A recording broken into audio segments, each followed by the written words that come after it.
Now Putin comes into office in 2000. The first thing Putin does is ask to join NATO.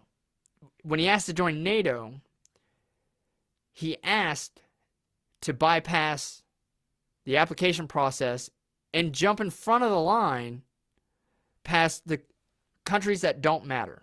Quote, this is all documented. And NATO said no. Now remember, in the Wolfowitz Doctrine, their whole objective was to get a democratic Russia into NATO. But they didn't want to be lenient on Russia, so they said no. They denied him access. Then, Putin has to join the European Union. He gets the same answer, no. When 9/11 happens, Putin reaches out to George Bush and offers him all the support that he wants. Russia even allowed the U.S. military to use their infrastructure in the Middle East to carry out operations in Afghanistan and Iraq. Russia gets absolutely nothing in return.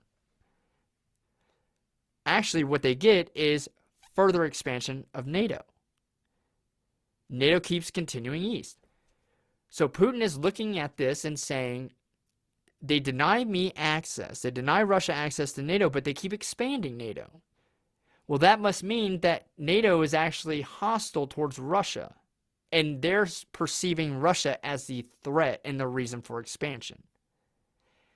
NATO was initially created to protect Europe and the world from Soviet aggression. And Putin states that since the Soviet Union is no longer around, there's really no legitimate reason for NATO to exist. So it's definitely not legitimate if you're not going to let the second world power join, but you're going to let the other states join. I thought about this a little bit. What I think the reason is the United States looked at Russia's defense strategy and how they wanted to intervene in these former Soviet republics.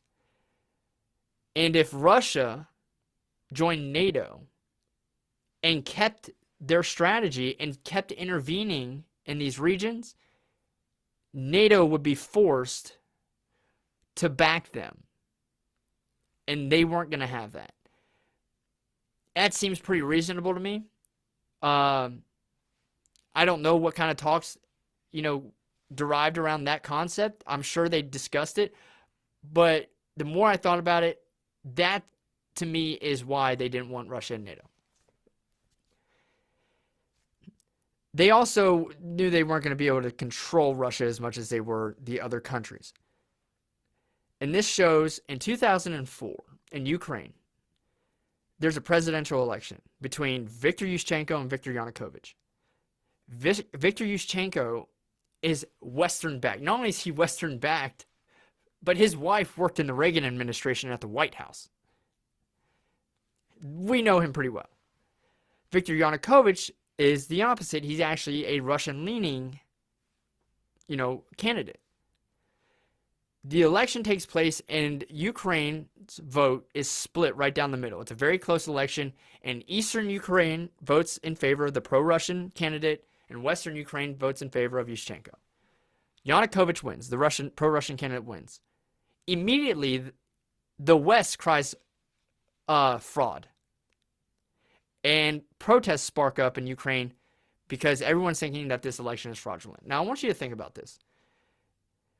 The United States asked Ukraine and these other states to become democratic, become free market societies, which they were trying to. And the first time they go out, not the first time, but, when they actually go out and have a democratic vote, and the United States doesn't like the candidate that wins, they say, nah, fuck that. We're voting again. And they actually negotiate another vote. When that vote's finished, Viktor Yushchenko is now the winner, the Western-backed candidate. So they just ousted the guy that didn't win. That's 2004. That's the start of the Orange Revolution. So around the same time, in 2005, this is where it starts getting sketchy. A new senator, a young president, or soon to be president, but a new senator, Barack Obama, and Senator Richard Lugar take a trip to Ukraine, and they broker an agreement, a weapons proliferation agreement. And what the agreement is partnership between the Department of Defense and the Ukrainian Ministry of Health with these labs. These biolabs exist. They 100% exist. There's undeniable evidence from our own government that they exist. So don't listen to any fact checker. What the Department of Defense wanted is they wanted to be able to contract private businesses from the United States to come and operate and perform the research and construct these labs. And any of the research that was conducted with pathogens or anything else in these labs was to remain confidential, completely confidential, and only shared between the U.S. Department of Defense and the Ukrainian Ministry of Health. So that actually would be a violation, though, of the Freedom Support Act of 1991. Now, I do want to bring up the nuclear weapons. The Budapest Memorandum in 1994, Ukraine had to give up all their nuclear weapons. They had 1,800 of them. Ukraine was initially, during the 90s, using these weapons as leverage, trying to keep Russia off their back. But the United States saw that there was an ensuing conflict happening, and Russia was worried that Ukraine was going to end up using them too.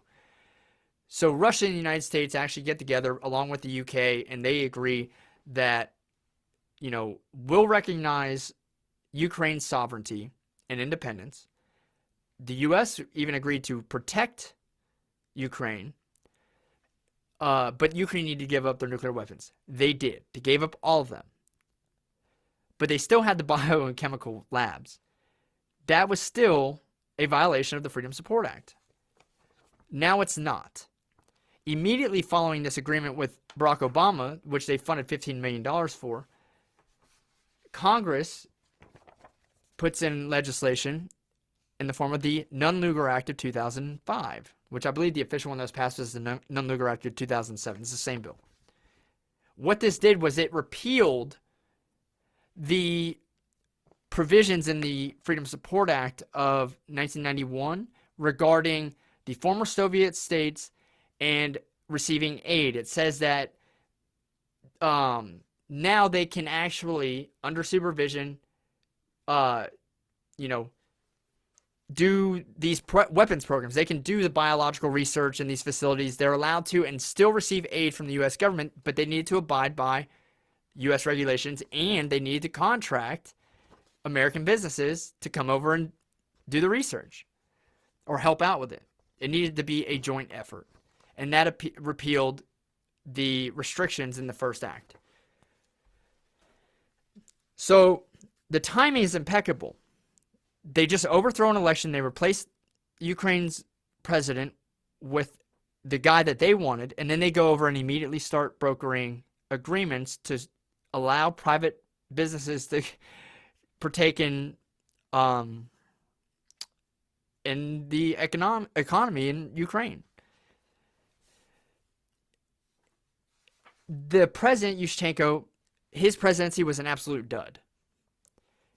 The only notable thing he actually did was give Stepan Bandera hero status. Stepan Bandera is a known Nazi that was from Ukraine, fought in World War II, and was suspected of killing over 30,000 Jews. So this guy the U.S. just put in just gave hero status to a Nazi. A new election comes along, 2010. Viktor Yanukovych wins that election. No questions asked, hands down. He's the Russian-backed candidate. Immediately, he's trying to find solutions to boost Ukraine's economy because it is in the shitter. And per interviews with him, he says he had two options on the table. They were hoping to strike a deal with the International Monetary Fund, which was created for these purposes and help these poor, newer economies grow. But the offer that the IMF made to Ukraine was going to be extremely costly, and it wasn't feasible. They tried to negotiate with the IMF, and ultimately the IMF refused any more negotiations, so it didn't work out. The other option was a free trade agreement with Russia.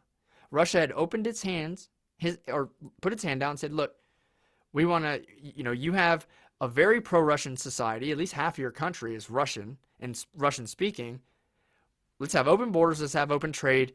All of your produce and your farm stuff, bring it over, sell it on the Russian market. We'll help you out. And they do that. But at the same time, Ukraine starts trying to broker a relationship with the European Union. Putin had told Yanukovych that we can do the free trade agreement, but you need to keep Russian interests in mind above anything else. And the EU deal that was being brokered was going to allow European goods, because of this free trade agreement with Ukraine and Russia, to come through Ukraine and into Russia without any negotiations. And Putin was not going to have that. It was going to flood the Russian markets and crush Russian businesses potentially. So soon after, around November 2013, Yanukovych tells the EU that we're halting negotiations. We're not moving forwards with it, and we're going to halt negotiations with Russia as well. My opinion now. Why did he do it? I think obviously Putin didn't want to join the EU, but I think the United States was very aggravated because they were trying to expand their sphere of influence into Ukraine.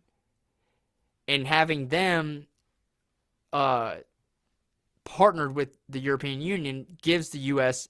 substantial influence in Ukraine.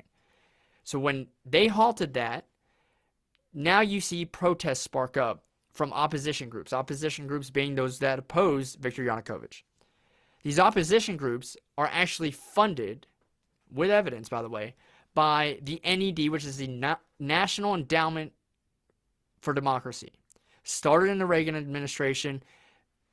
Reagan changed this. It used to be the CIA that would go and fund political activist groups in other countries. He said no more. Now it's going to be the NED. The NED not only funded these protests, but they also funded 3 new TV stations, along with a organization started by George Soros. All of this will be in the description. There's actual evidence of Soros talking about this. This isn't a secret. The goal of these TV stations was to just inject a massive propaganda campaign against Viktor Yanukovych. These protests, the first night, end up getting violent. The news says that the police went and started, beating on the protesters that were sleeping in tents. But when you watch the footage, the protesters were actually coming in and throwing Molotov cocktails, rocks, bats, all that stuff, and abusing the police, and this huge retaliation. These trained groups were actually paid off by the United States, like an Antifa group, which, by the way, they use the same symbols as Black Lives Matter, all these groups that the United States have been involved with, so keep that in mind, to go in, spark this conflict and these protests, and they knew that it would piss people off because now people thought that Viktor Yanukovych gave the police orders to go and start beating on the protesters. So the protests ended up growing, and they end up getting more violent. Now, a string of events occurred, but the one that really sticks out is John McCain and other high-up U.S. officials go to Ukraine, and they give a speech to the protesters in Kiev, and they state their support for the protesters in their attempt to overthrow the government of Ukraine. Now, I want you to think, imagine riots happening in Washington, D.C., but a foreign, like Vladimir Putin, or one of his henchmen, like high-up people, that is well known around the world, because John McCain just got done running for a presidential election at this point. Everyone knew who he was. Coming over, standing in front of the White House, giving a speech to the protesters and said, "We support you in your attempt to overthrow the U.S. government." There would be a war. And that's what the U.S. did. Victoria Nuland and the ambassador, Geoffrey Piet, is also has a recorded phone call of them discussing staging a coup to oust Viktor Yanukovych. Ultimately, when Viktor Yanukovych is in Kharkiv, these protesters go and seize his personal residence and officially the entire government in Kiev. Now, this is after very violent protests, right? But Viktor Yanukovych now has no choice but to flee and seek asylum in Russia. Following this incident, a temporary government kind of came into place until a new one was established. A temporary government was those far right-leaning people, those, Azov, you see it on the news, that Nazi group that's in the military. Those are the type of people that are now controlling the Ukrainian government temporarily. That's where the whole denazification deal comes in.